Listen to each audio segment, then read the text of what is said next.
नमस्कार दोस्तों, मैं अभिनव वर्मा फिर से आपके सामने एक नई वीडियो लेकर प्रस्तुत हुआ हूँ आज। तो हम आज फिर कुछ इंस्पायरिंग बातें करते हैं, कुछ इंस्पायरिंग देखते हैं इंस्टाग्राम पे आज क्या इंस्पायरिंग है और उपनिषद में कौन से नए मंत्र हम पढ़ने जा रहे हैं। तो शुरू करते हैं सबसे पहले उपनिषद से। तो उपनिषद के आज हमारे मंत्र हैं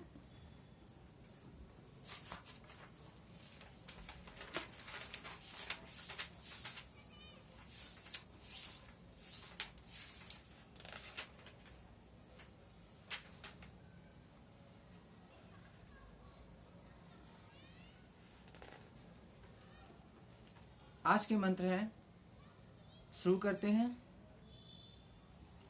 शब्दादि विषयान पंच मन स्वेत्वाति चंचलम चित्तनन्त्येदात्मनो रश्मीन प्रत्याहार सा उच्यते। शब्द, स्पर्श आदि पांचों विषय तथा इनको ग्रहण करने वाली समस्त इंद्रियां एवं अति चंचल मन इनको सूर्य के सदृश अपनी आत्मा की रश्मियों के रूप में देखें, अर्थात आत्मा के प्रकाश से ही मन की सत्ता है और उसी प्रकाश स्वरूप आत्मा की ब्रह्म सत्ता से शब्द आदि विषय भी सत्तावान हैं। इसी प्रकार से आत्म चिंतन को ही प्रत्याहार कहते हैं। तो इसका मतलब है आपके आत्मा का जो प्रकाश है उसके जब आप आत्मचिंतन करते हैं और जब आप आत्मा से जुड़ जाते हैं, अपनी आत्मा के स्वरूप को पहचानते हैं, तब आपके मन वाणी सब कुछ शुद्ध हो जाता है और वो आत्मा के प्रकाश के हिसाब से दिव्य रूप में भगवान के ही गुणों का गान करता है। जो भी शब्द या फिर आपका मन जो है वो इस यूनिवर्स से कनेक्ट हो जाता है, अलाइनमेंट हो जाता है और आप सभी लोग, हम सभी लोग फिर उसको भगवान के द्वारा रचे हुए नियम को ही बोलते हैं, समझते हैं और उसी हिसाब से हम सारे काम करते हैं। तो आत्मा का प्रकाश हमारे शब्दों और मन को भी प्रभावित करता है। अगला श्लोक है प्रत्याहारस्तथा ध्यानम प्राणायामोदत धारणा तर्कच्च स्वेव समाधिश्च षड्दो योग उच्यते। प्रत्याहार, ध्यान, प्राणायाम, धारणा, तर्क तथा समाधि, इन 6 अंगों से युक्त साधना को योग कहा गया है। तो योग केवल योगा करना ही नहीं है, योग के अंदर आपका प्रत्याहार, ध्यान, प्राणायाम, धारणा, तर्क तथा समाधि, ये 6 अंग इसमें आते हैं। तो आज के 2 श्लोक हमने जाने उपनिषद से। आपका उपनिषद में किसी तरह का कोई सवाल हो तो आप मुझे इन श्लोकों में कोई भी अगर आपका सवाल है तो आप मुझसे पूछ सकते हैं। तो हम अब चलते हैं अपने इंस्टाग्राम पोस्टों पर। आज कौन से 2 पोस्ट किए हैं?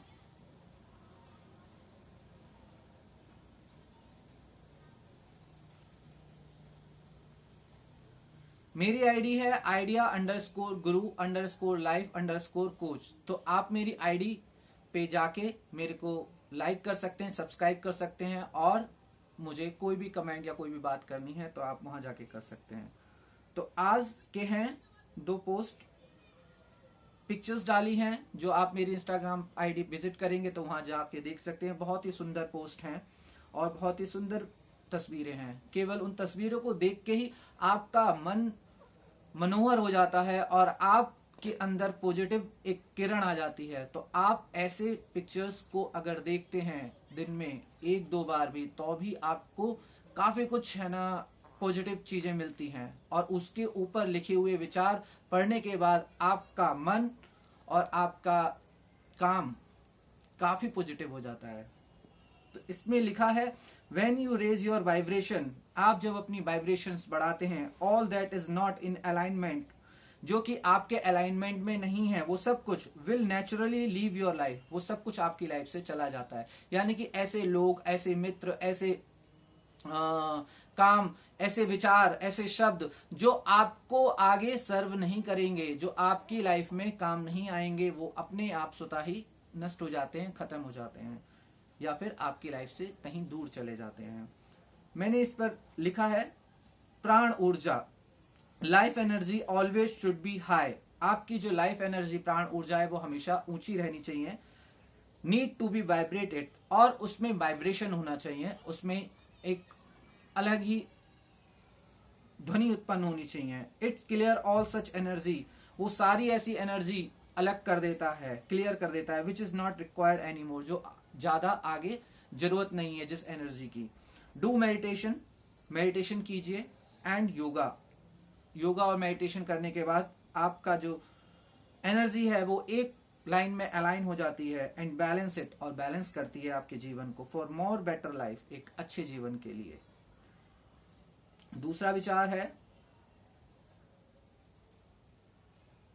Spiritually growth is just like a little seed, जो हमारी स्पिरिचुअल ग्रोथ है, आध्यात्मिक जो हमारा बढ़ना है, वो एक बीज की तरह है। जैसे एक बीज को हम बोते हैं, फिर उसमें धीरे धीरे धीरे धीरे पौधा आता है, फिर पत्तियां आती हैं, फिर धीरे धीरे वो बढ़ता है, फिर उसमें फल और फूल आते हैं।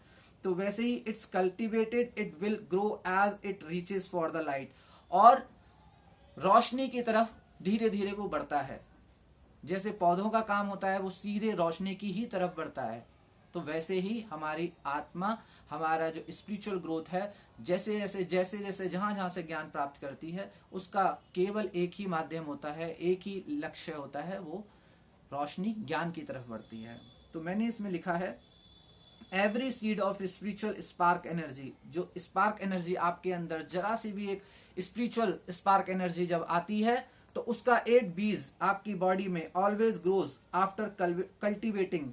आप मेडिटेशन करते हैं उसके लिए, या साधना करते हैं, स्पिरिचुअल प्रैक्टिस, तरह तरह की कोई भी स्पिरिचुअल प्रैक्टिस करते हैं, सत्संग करते हैं, यानी कि आप कहीं पे लोगों से मिलते हैं और अच्छी बातें, अच्छा ज्ञान एक दूसरे से शेयर करते हैं, या मनन करते हैं, या अपने अंदर मनन करके अपने अंदर सेल्फ एक्चुअलाइजेशन करते हैं कि आप में क्या है, आप क्या अच्छे हैं, क्या बुरे हैं, और भगवान की ओर आप बढ़ते हैं। स्पिरिचुअल ट्री ऑलवेज गिव्स ए मैजिकल विंग्स, जैसे जैसे वो स्पिरिचुअल सीड बढ़ के आपका धीरे धीरे पौधा बनता है और पेड़ बनता है, तो वो आपको एक, आपके जीवन को एक नए पंख दे देता है, एक नया उत्साह दे देता है, जिसके द्वारा आप जीवन के किसी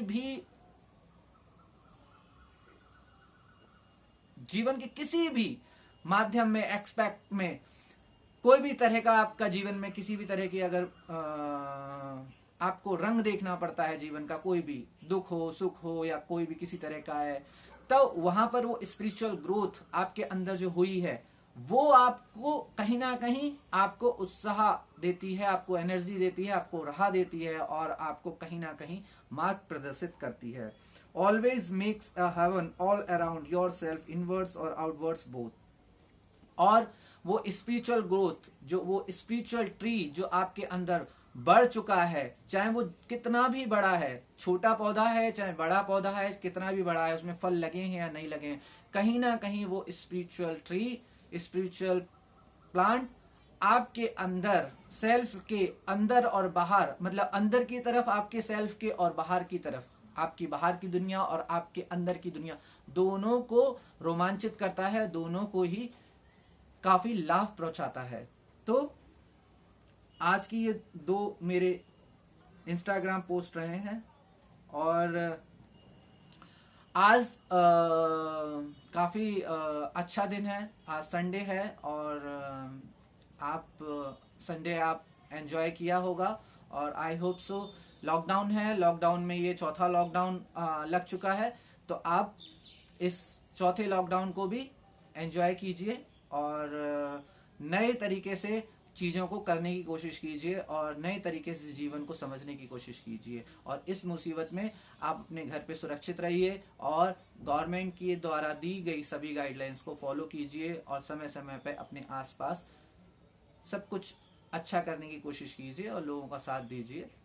तो आज के लिए इतना ही, और हम फिर मिलते हैं एक नई वीडियो के साथ। तो आज के लिए धन्यवाद, नमस्कार।